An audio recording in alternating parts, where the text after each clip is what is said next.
Acompáñenos en un viaje a través de los universos que vibran dentro de los libros. Bienvenidos al corazón de las palabras, La Máquina de Pensar. Conduce Pablo Silva Olazábal. Produce Gustavo Germán. Auspicia Biblioteca Nacional. La Máquina de Pensar. Amigos, bienvenidos a Radio Uruguay, bienvenidos a La Máquina de Pensar. Hoy vamos a escuchar, los voy a invitar a escuchar una presentación de un libro en el cual de alguna forma estoy involucrado. Se trata de un libro colectivo, Casa del Lebrero, son asedios críticos a la obra de Mario Lebrero. Fue un libro editado el año pasado por la editorial Rebeca Linke y bueno, la presentación ocurrió el año pasado, el 21 de noviembre, en el Centro Cultural de España. En la presentación, digamos, estuvieron obviamente las compiladoras, que son las editoras de Rebeca Linke. Ellas son las profesoras Patricia Núñez, María del Carmen González y Graciela Franco. Y los que conversamos, los que presentamos el libro, fuimos Ramiro Sanchís, Elvio Gandolfo, la psicoanalista Maya Nebril y quien les habla, Pablo Silva. Obviamente todos escribimos artículos y hay más, son 16 artículos, pero bueno, eso, nosotros fuimos los presentadores. Ahora los invito a escuchar la presentación de este libro, Casa del Lebrero. La que abre la presentación es la compiladora, la editora María del Carmen González, y después hablamos los presentadores. Buenas tardes. Bueno, muchas gracias por estar aquí en esta presentación de este libro colectivo que es Casa del Lebrero. Tenemos aquí en la mesa algunos de los autores. Ustedes saben que es un libro que son 15 autores. Y nuestra editorial hizo una convocatoria a presentación de trabajos para realizar ese libro colectivo, pensando en la importancia que tiene este autor, digamos, y sobre todo habíamos advertido que no había mucha bibliografía crítica y muchos enfoques acerca de este autor tan importante que ha ido creciendo en recepción en los últimos años. Los autores que tenemos aquí presentes y también otros, en sus trabajos críticos en el libro, plantean justamente muchas veces esas dificultades que hubo al principio en la recepción de la obra de Lebrero. Pero ayer justamente conversábamos con Pablo en su programa, ese crecimiento que ha tenido, ese interés tan notorio que ha adquirido este autor. Y es un autor además que está en los programas de literatura de secundaria, que muchas veces no se toma o no se da, pensando quizá que no hay mucho apoyo bibliográfico o mucho apoyo crítico, y el libro pretende también ser un aporte en ese sentido. Y sobre todo, nuestra idea era la variedad de enfoques, por eso es que aquí están más o menos representados algunas de esas posturas, es decir, más desde el lado a veces de lo biográfico, más desde lo testimonial, y otros estudios más desde la teoría, digamos, de la teoría literaria, más académico, digamos, más formales. Digamos, creo que hemos cumplido, además hemos retomado algunos artículos que ya estaban publicados, en revistas o en otros libros colectivos y que no había acceso en el Uruguay. Pensamos, por lo menos haber cumplido con esa meta. La idea de esta presentación es que hablen los protagonistas, que hablen. Gracias, le doy la palabra a Pablo. Bueno, gracias. Gracias, Graciela Franco, María del Carmen González y Patricia Núñez. Las tres integran Rebeca Linke, las tres fueron las encargadas de compilar estos 15 asedios críticos en torno a la obra de Mario Lebrero. Casa del Lebrero se llama este libro. Amigos en el Centro Cultural de España, gracias por venir. Y quiero decirles que en la mesa está Maya Nebril, psicoanalista, Elvio Gandolfo y Ramiro Sanchís, ¿no? Estos son algunos de los autores, somos algunos de los autores que integramos este libro. Son 15 asedios críticos y, el Casa del Lebrero. Lo primero que pienso yo y arranco es la dificultad, me parece a mí, que hay para asimilar o poder encuadrar la obra de Lebrero Y yo en el artículo planteo que es una especie de como el lugar, como Stalker, ¿no? Que va cambiando en aquella película la zona y va cambiando de acuerdo a la emoción de cada uno. Es un lugar muy grande, va cambiando y los exploradores les puede pasar como ocurre en Casa de Conejos, ¿no? Están los guardabosques, están los cazadores, están los conejos y bueno, todo se va cambiando en el medio del proceso.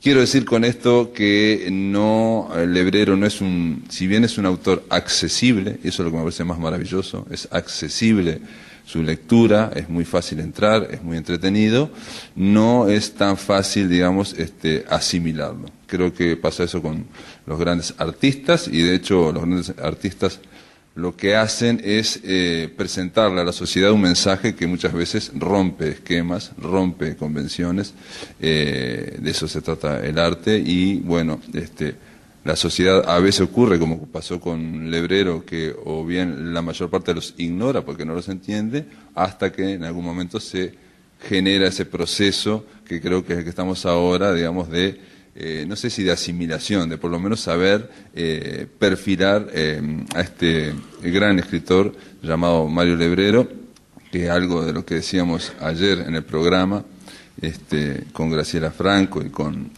María del Carmen González, es que Lebrero tiene esa capacidad de sintonizar probablemente con el siglo XXI. Él vio Gandolfo, yo lo decía, yo creo que en los 90, bueno, no sé, escribiste un artículo donde decías que en los 90 era muy difícil mencionar la palabra espíritu en Uruguay a nivel literario, ¿no? Por el positivismo y por el racionalismo. Nunca tuvo problema con eso. Claro, no, al contrario, él estaba en una cuerda que podía ser, por ejemplo, esa parte más espiritual o esa parte más autobiográfica. Y obviamente no iba con el tono general, digamos, de la literatura de los 60, por ejemplo, los 70, ¿no? Que era más colectiva y más exterior, si se quiere, frente a la introspección de Lebrero. Y sin embargo, Lebrero quizás sintoniza con el siglo XXI donde la espiritualidad o donde, por ejemplo, la autoficción se proclama como una de las formas más recurrentes. Yo contaba también esto, que lo conté ayer, entrevistando a un catedrático de San Pablo, de Brasil, un lugar donde no sabemos mucho qué está ocurriendo, le hice una pregunta muy gruesa, muy gruesa, pero le dije, bueno, te hago la pregunta gruesa. Así como en los 90 estaban de moda la novela histórica, lo que predominaba, ¿qué es lo que predomina en Brasil en los últimos 10 años, no? Y me dijo, yo te puedo responder, no es tan grueso, es la autoficción. Claro, lo que pasa es que está de moda en la academia. En la academia, pero y en los escritores también. Sí. Y en estamos hablando del siglo XXI. La crítica esta argentina, Josefina Ludmer, sí, que le gusta hacer afirmaciones tajantes, la literatura va a ser reemplazada por la autoficción. Voy a decir, para un poquito. Hay mucha, pero no tanta. Y antes no había nada prácticamente. Eso es lo que asombra. Exacto, y Lebrero es un adelantado. Durante muchos años había, 3, 4, 5 diarios de escritores en América Latina, no mucho más. Y ahora hay mucho. Y mucho mezclado, como es el discurso vacío, ¿no? Que es claro, muy fuerte como obra literaria y como obra de ficción. Uh-huh. No, a mí lo que me alegra de Mario, Jorge, es que sigue siendo una presencia muy fuerte él mismo. O sea, en los libros lo notás. Todavía no lo leí, yo no lo tenía. Pero el que sacó Eterna Cadencia, que es otra recopilación, sí, para nada son con un solo tono. Hay de todo, verdaderamente. Fue una propuesta del que lo compiló, pero viene bien. Y a su vez, me dieron uno de un bloguero de Mar del Plata. Muy buen libro, ¿no? Muy variado. Y el artículo sobre Lebrero te da una gran satisfacción porque lo cala bien, en 5 páginas. Hay como un swing, sí, sí, y siguen habiendo zonas de él desconocidas. Ahora en Clarín van a hacer un paquete y me encargaron una columna, quisiera lo que quisiera, y hice el humor, que todavía no está recopilado, de Misiadura y demás, que es desopilante. Él tenía esa característica de cada una de las cosas que encaraba, las encaraba a fondo y en ese trillo. Te doy un ejemplo distinto, otro gran escritor que es Juan José Saer, que fue muy impuesto por la academia trabajosamente, porque es un tipo difícil, ¿no? Y gana y pierde con eso a la vez. Vos cuando ves los tirajes y demás, es súper importante, pero es más lento. Lo de Lebrero fue como una explosión. Murió él y se conoció fuera de Uruguay. Sí, sí. ¿No? Una vez dijiste vos, me acuerdo, y que me parece que apunta a esto, ¿no? Así como hay esa foto, esa gran imagen donde están los 400 personajes de los Simpsons, que participaron los Simpsons, donde cada uno tiene su temperamento y su característica, bueno, el hebrero generó 300 fondos. Y te suena que puede aparecer por cualquier lado una continuidad que uno no espera. Está la esperable, la trilogía, que es una satisfacción de los amigos de ver la cajita esa que sacó. Al fin, ¿viste? Lo editan como hay que editarlo, ¿no? Y además que se agote y la editan de nuevo, es maravilloso. En España, sí. Sí. No, y acá ha circulado mucho también, sí. No sé, tomando el hilo ese, capaz. He leído mucho sobre ese tema bueno, mucho, 3 o 4 cosas. De las varias trilogías que se pueden pensar, ¿no? La trilogía luminosa, bueno, esa también es bastante evidente en el sentido de que son textos que se parecen y se mencionan. Sería el diario de un canalla, el discurso vacío y la novela luminosa, ¿verdad? Después, bueno, la trilogía involuntaria. Y Ezequiel de Rosso, que es quien compiló el libro de Eterna Cadencia, tiene un estudio muy interesante sobre el hebreo y el policial. Y él habla de una trilogía policial, ¿no? Y bueno, entonces, el texto que está en este libro yo lo había escrito hace bastante tiempo, creo que empecé a leer al hebrero relativamente tarde, no tuve una fascinación, digamos, adolescente con el hebrero, si bien creo que mi adolescencia coincidió un poco con un repunte del interés del hebrero, un primer repunte cuando empezó con sus talleres. Y podría haberlo leído, pero bueno, por circunstancias que no vienen al caso, hubo como una decisión activa incluso de no leerlo. Y también hubo en su momento un cambio de idea y empecé a leerlo, un poco más o menos un año antes que se muriera. Y me pareció interesante en un primer momento escribir sobre la identidad, el sujeto. Entonces, creo que lo que decías vos, Pablo, sobre el siglo XXI, me parece que es inagotable ver en qué sentido funciona eso, porque funciona en los sentidos más inmediatos, lo de la literatura del yo y los diarios. Es imaginable, se puede pasar un blog, la novela luminosa, en cierto sentido, ¿no? Cuando era la edad de oro del blog, ahora ya un poco estaríamos hablando más bien de Twitter. Y, bueno.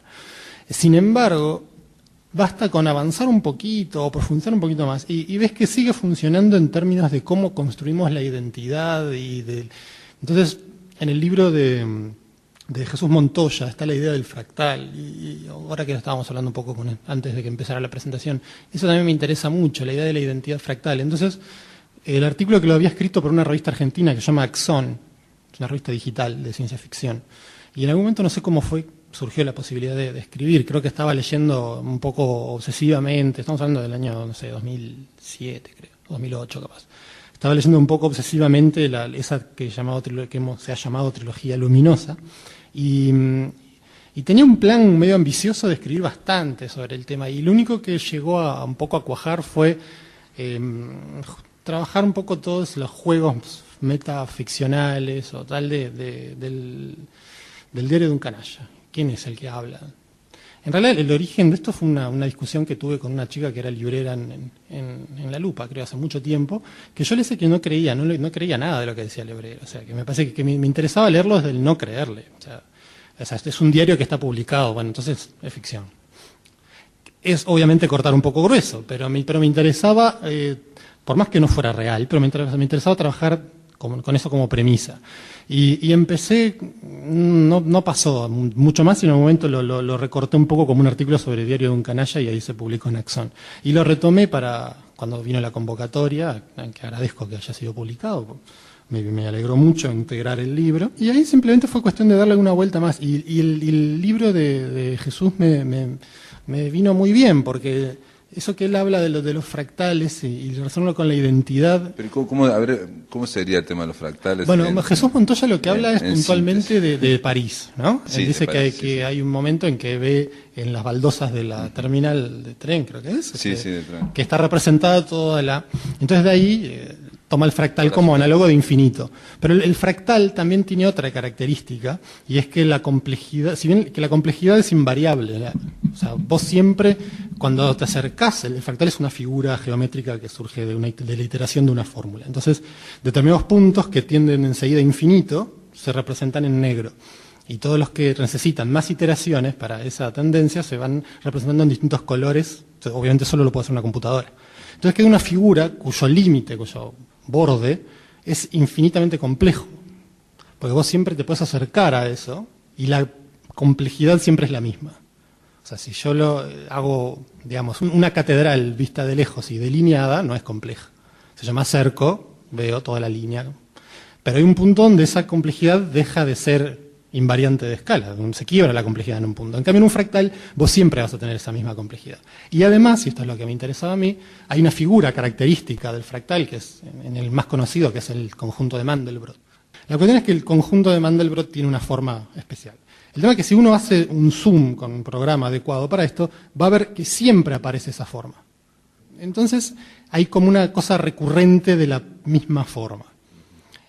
Y eso, me parece, es una manera interesante de que una idea de un juego infinito de representación, como podría ser el clásico de Borges, lo que está autocontenido, las ruinas circulares, el libro de la arena, que sin embargo hay una pauta que si bien uno la va representando y representando siempre es la misma. Entonces a mí lo que me interesaba es buscar cómo en el hebrero el sujeto, digamos, sea ML, Jorge Barlota, como sea que firme, como en el diario en Canalla está firmado de varias maneras, el libro está firmado Mario Lebrero, las entradas del diario ML y así, siempre uno, por más que entre en esos juegos de quién habla de quién, y entonces siempre tenemos un sujeto que queda como una entidad ficcional creada por otro, ¿verdad?, que nunca equivale del todo al sujeto real, digamos. Bueno, entonces en esa gradación infinita siempre hay formas que se van a ir repitiendo. Entonces, esa analogía entre la idea del fractal y su infinito e invariable de escala y todo eso, me parecía que se podía relacionar con la idea de que Lebrero hace un juego donde entre el personaje, vamos a llamarlo, del diario y el autor real hay infinitos pasos.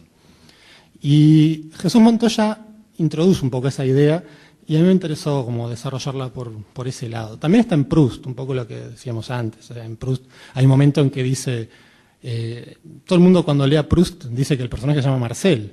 Sin embargo, nunca se lo llama así en la novela, excepto una vez que hay un personaje que el narrador dice, y para darle al protagonista de este libro el mismo nombre que su autor, y entonces ahí también hay todo un juego de metareferencias. Y además, bueno, no viene al caso hablar de Proust, pero bueno, el tema de la complejidad y el fractal y el infinito me parece que está muy claro. Y en Lebrero también. Entonces, todos esos juegos de qué es lo real y qué etiqueta le pongo, con qué máscara tapo al sujeto que soy, el tema del seudónimo, o heterónimos, los distintos seudónimos, la producción de discurso de cada seudónimo, todo ese juego me parecía sumamente interesante. El artículo no llega ni por asomo a plantear bien el problema, lo comenta. Pero bueno, es una cosa que me sigue interesando. En su momento tuve un blog, y ya corto un poco para no acaparar, en donde me había propuesto leer todos los cuentos de Lebrero y comentarlos un poquito. Y quedó un poco en la nada, ese es mi otro proyecto con Lebrero. Y también, bueno, me interesa el Lebrero y la ciencia ficción. Son cosas que están y que son inagotables, me parece. Y eso es lo que está bueno. En el aire de Radio Uruguay, La Máquina de Pensar.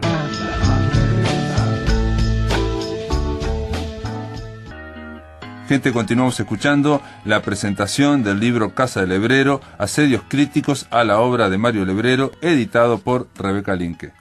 Yo quiero decir esto nada más. En el artículo mío lo que digo es que así como Jack London, una presencia en Jack London es ya sea en Micronesia o en Tahití, digo, ¿no?, en la selva más, ¿no? Siempre dicen, miren que tarde o temprano va a llegar el inevitable hombre blanco, ¿no? Y los críticos son, como decía Onetti, como la muerte, tardan pero llegan, ¿no? Y después, claro, avanzan sobre el territorio y dicen cosas como las que escuchamos con Ramiro, digamos. O sea, visiones de distintos críticos.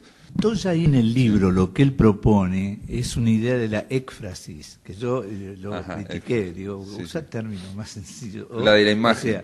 O sea, pero no es eso, o sea, es más. Y justamente lo aplica mucho a París, que para mí es una de las novelas mayores de Lebrero, porque el juego que hace ahí con la imagen, él es prodigioso. Un tipo va caminando por la realidad en un balneario y se le superpone todo lo de un sueño y va manejando los dos niveles. Eso es muy difícil de hacer.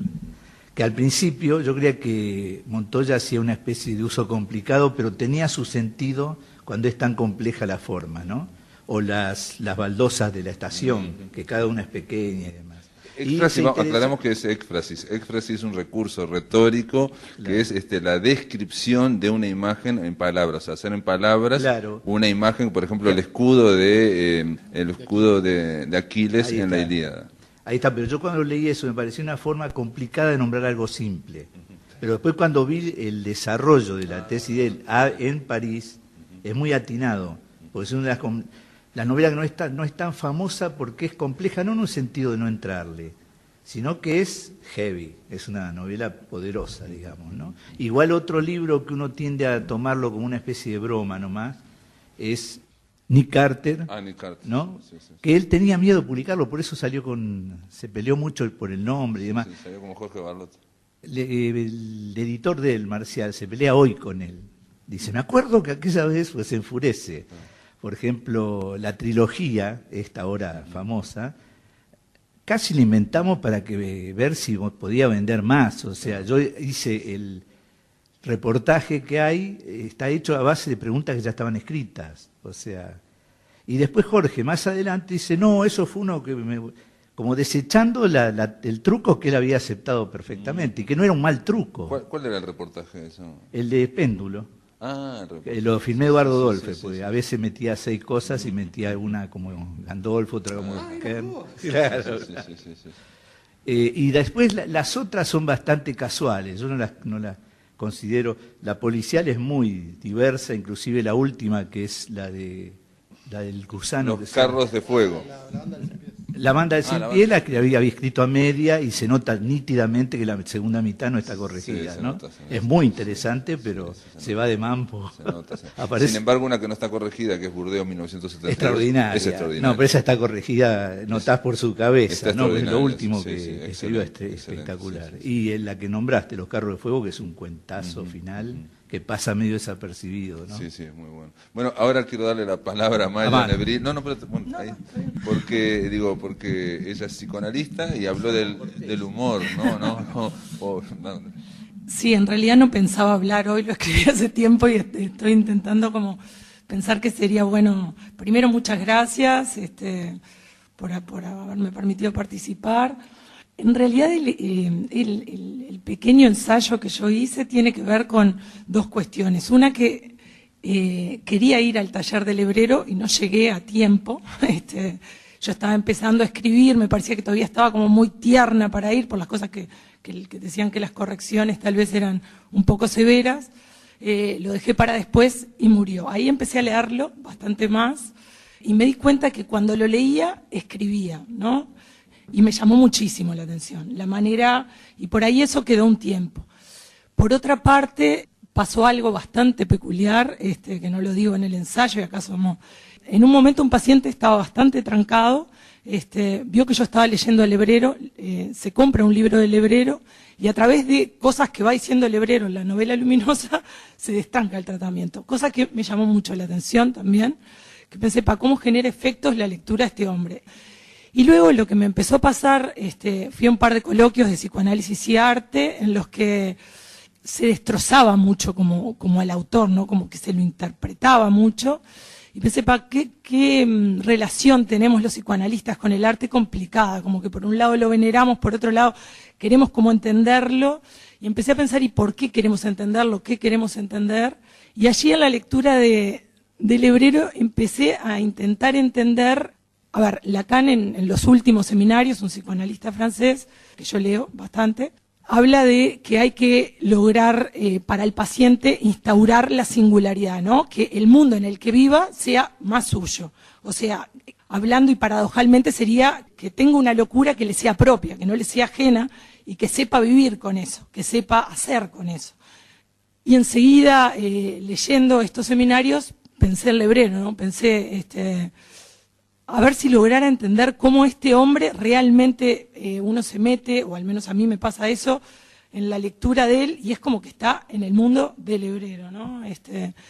Y bueno, la verdad es que un poco la lectura fue como con ese tamiz, a ver cómo hace el Lebrero, cómo hace para crear un mundo que realmente tiene un peso determinado, que pasan determinadas cosas, que el tono afectivo es X.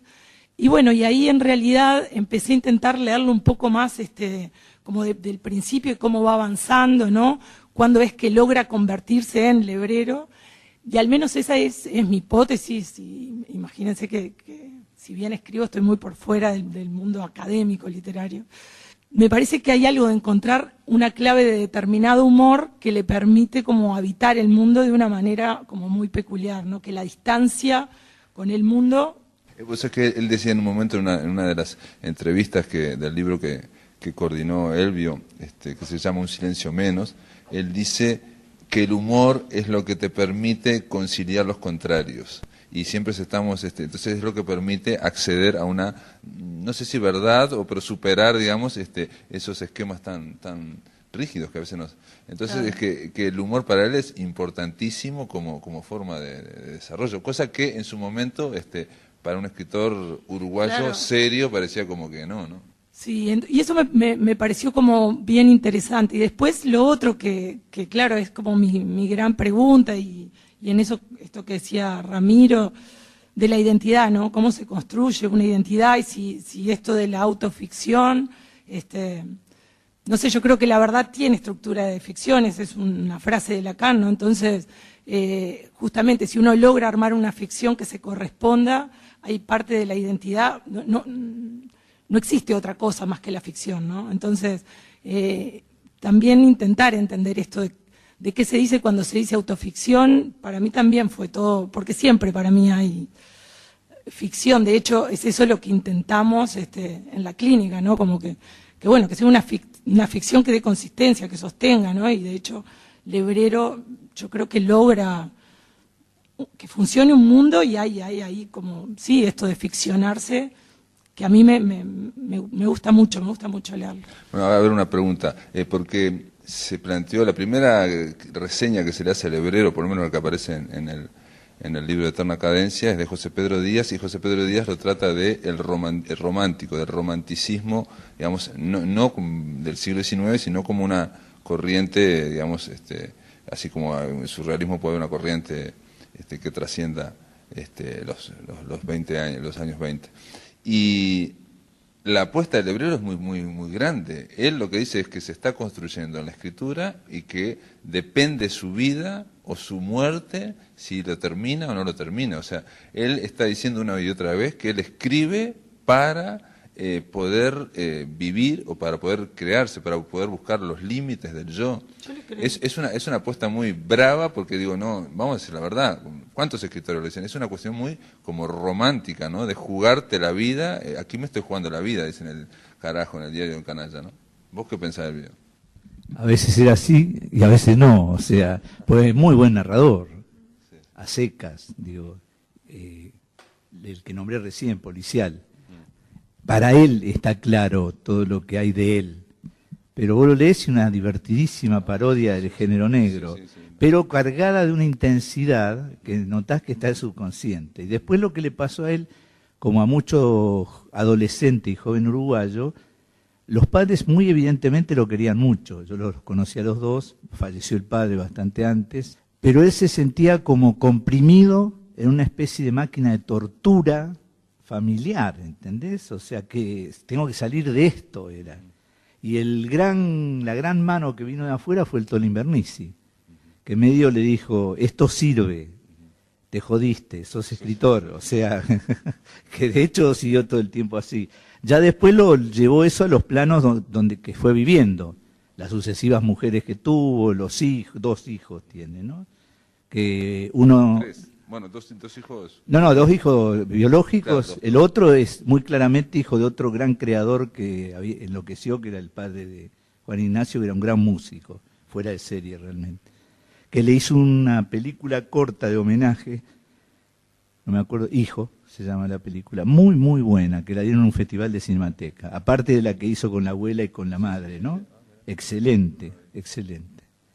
Que era muy amigo de Barlota, de Jorge. Sí, era muy amigo, sí. Ahí está. Sí. Y él después estuvo con Alicia y operó como padre con Juan Ignacio en una edad justamente cuando él, viste, un pibe ya tiene más 7, 8 años, que absorbe, era como una especie de universidad ver películas en video. Para él, antes de agarrarse el rayo ese con la computadora que describe una novela luminosa, fueron los VHS, ¿no?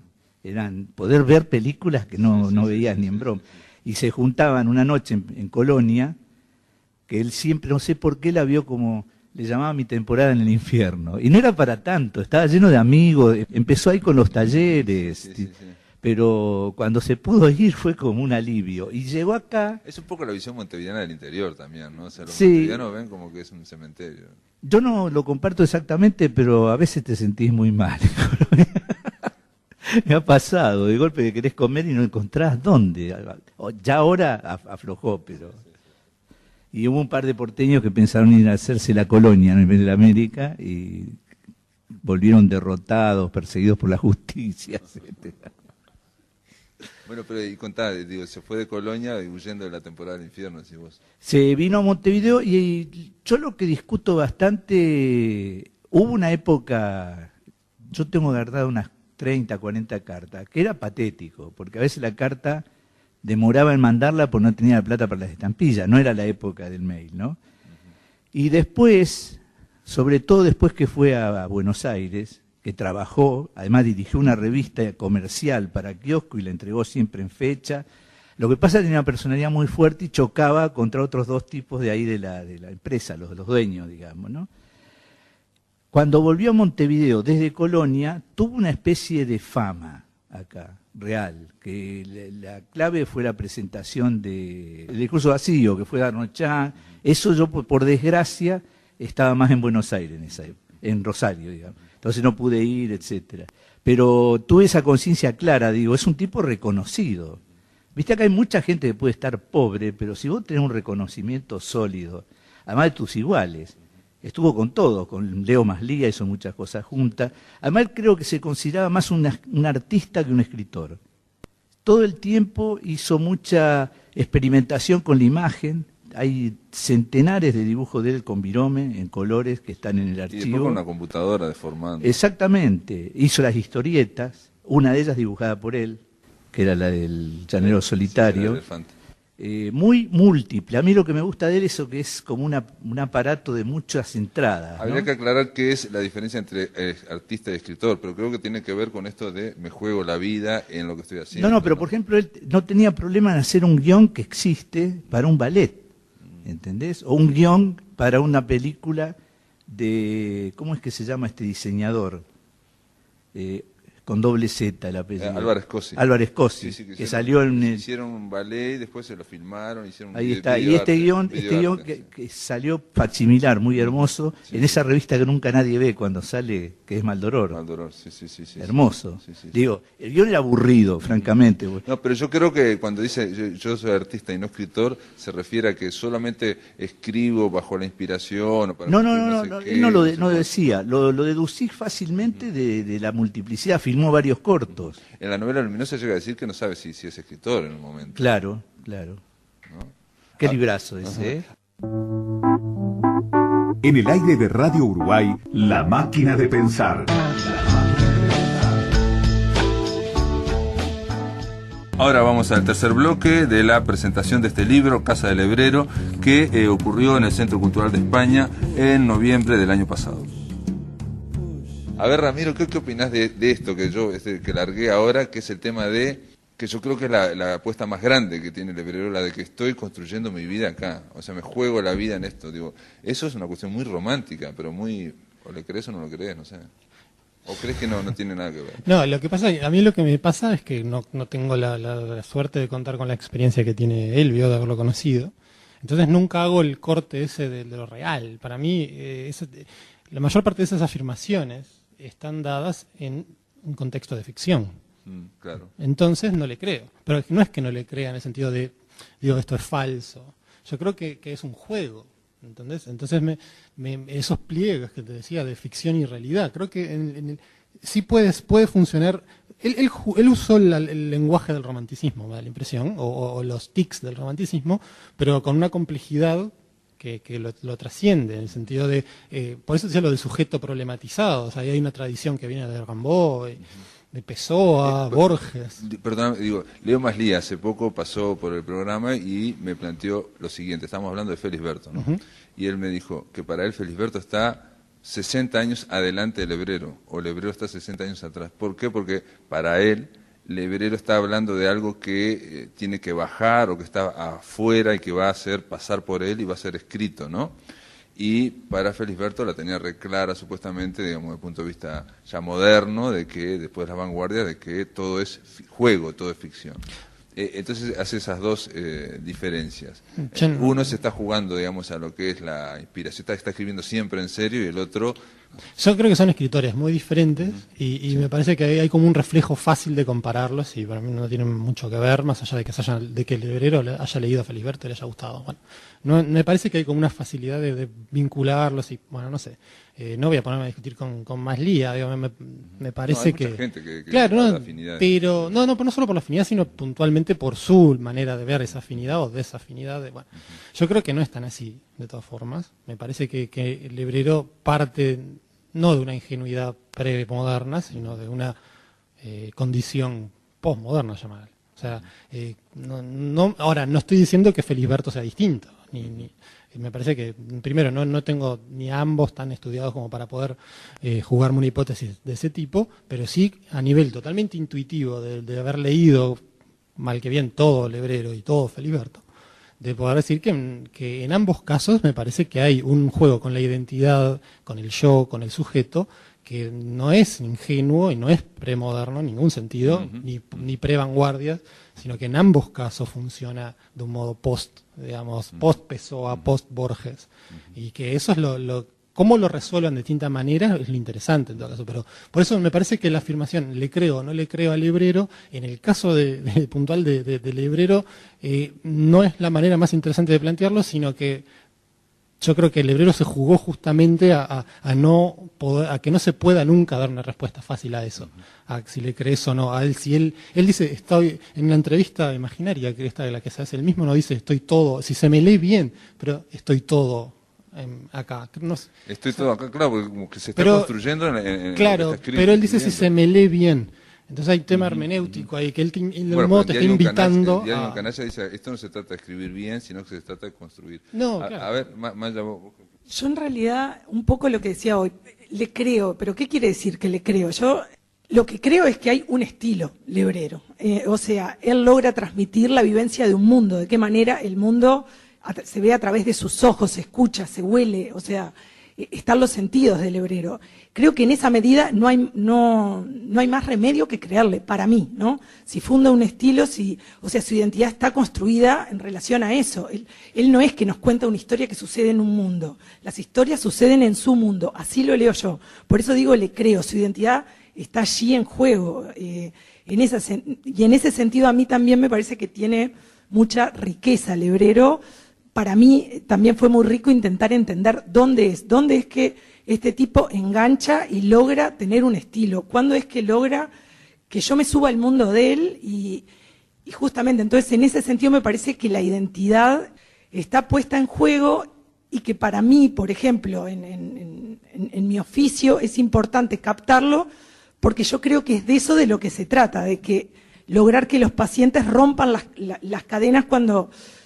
generalmente vienen tomados porque están viviendo en un mundo que les es ajeno, ¿no? Bueno, y que en alguna medida el mundo les sea propio. Entonces, en ese sentido, captarle la clave al Lebrero me parecía importante. Cómo este tipo se desamarró, porque aparte diciendo realmente todo lo que no puede, ¿no? Porque él en ese punto no puedo con esto y no puedo con aquello y decís, bueno, carajo, pero en realidad puede con un montón de cosas. ¿Qué carajo no puede, no? O sea, ojalá todos los que dicen que no pueden, puedan así, ¿no? O sea, pero una preguntita. Cuando vos decís en qué momento, ¿te referís a un momento cronológico, digamos, de su obra? O sí. ¿Cuál me interesa? ¿Cuál sería para vos? En realidad yo, no sé, yo lo leí así, como en el momento en que el humor, él lo deja entrar y sale de lo kafkiano, o sea, que a mí me gusta mucho, yo creo que ahí él es Lebrero. A él se soltó y es Lebrero. Esa es como lo que yo leí. Yo, la mecánica pues la leí varias veces en la ciudad. Al principio no me gustaba mucho. Digo, hizo Kafka. bien hecho. Pero después que digo, no, es un pueblo uruguayo, una que viví en uno. Sí. Acá hay, en este libro Casa del Lebrero hay un artículo, por lo menos a mí me pareció muy esclarecedor, y dice una cosa muy sencilla, ¿no? Que tiene que ver con el humor y tiene que ver con el tema de conciliar los contrarios.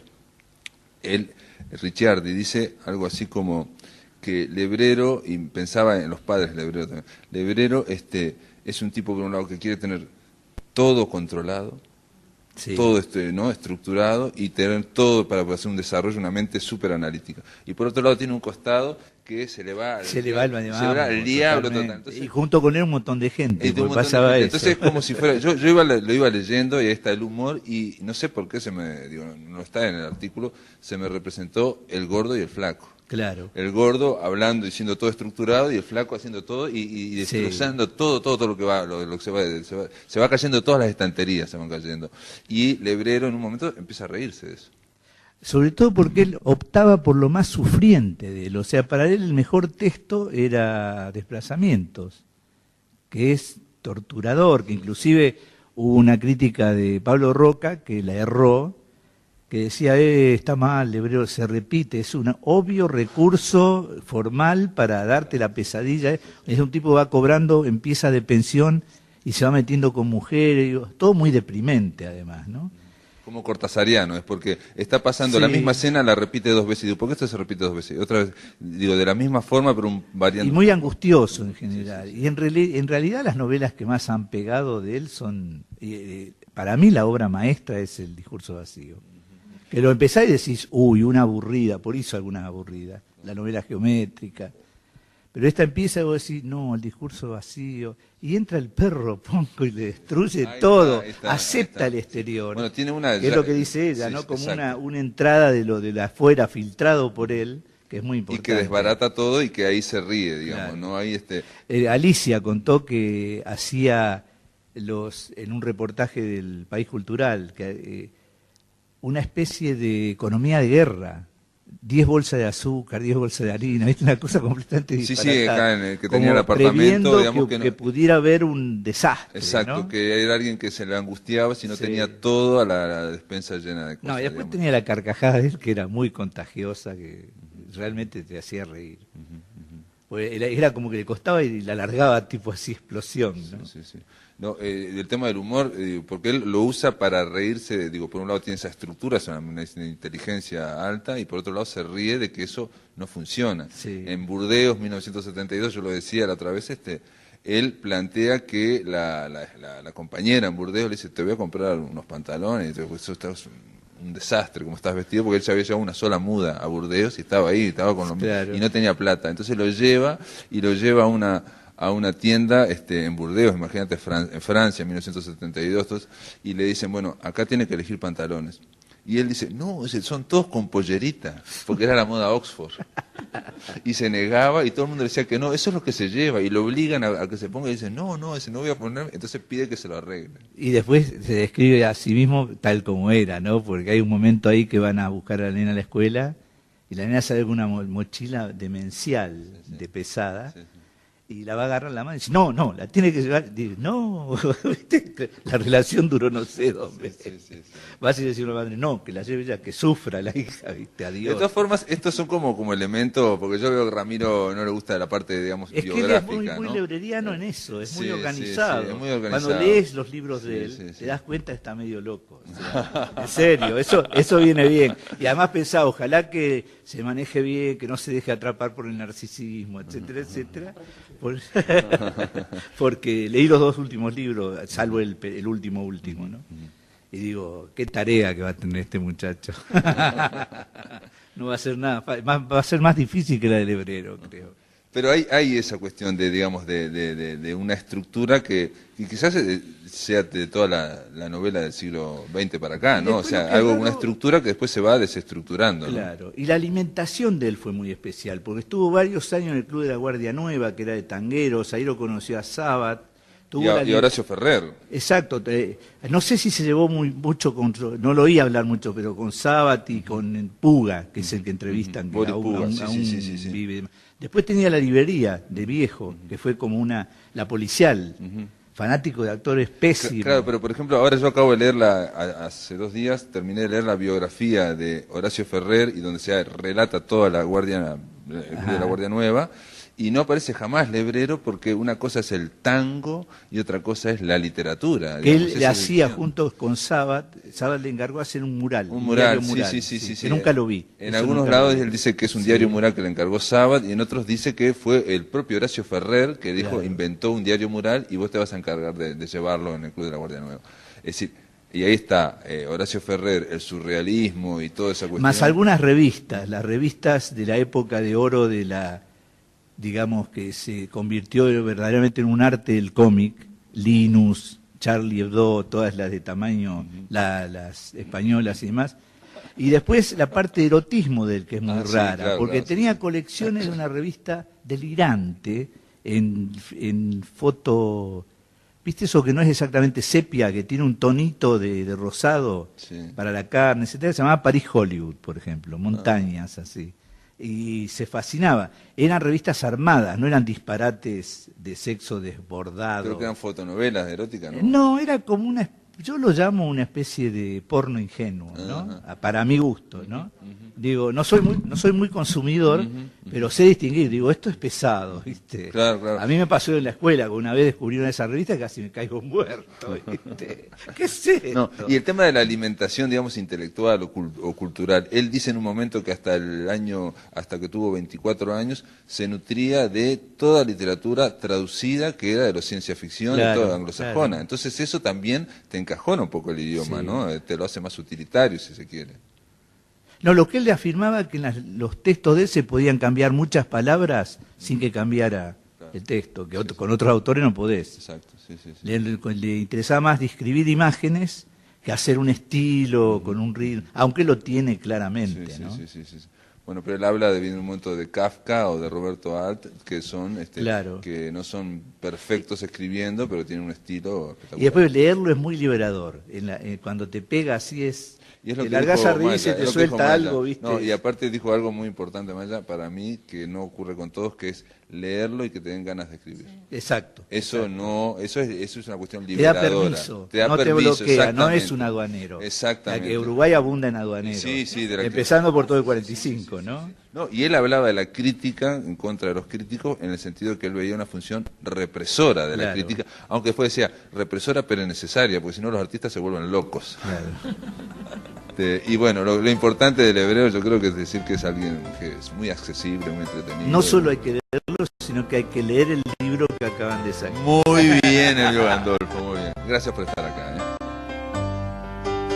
Esto es todo, amigos, se terminó La Máquina de Pensar.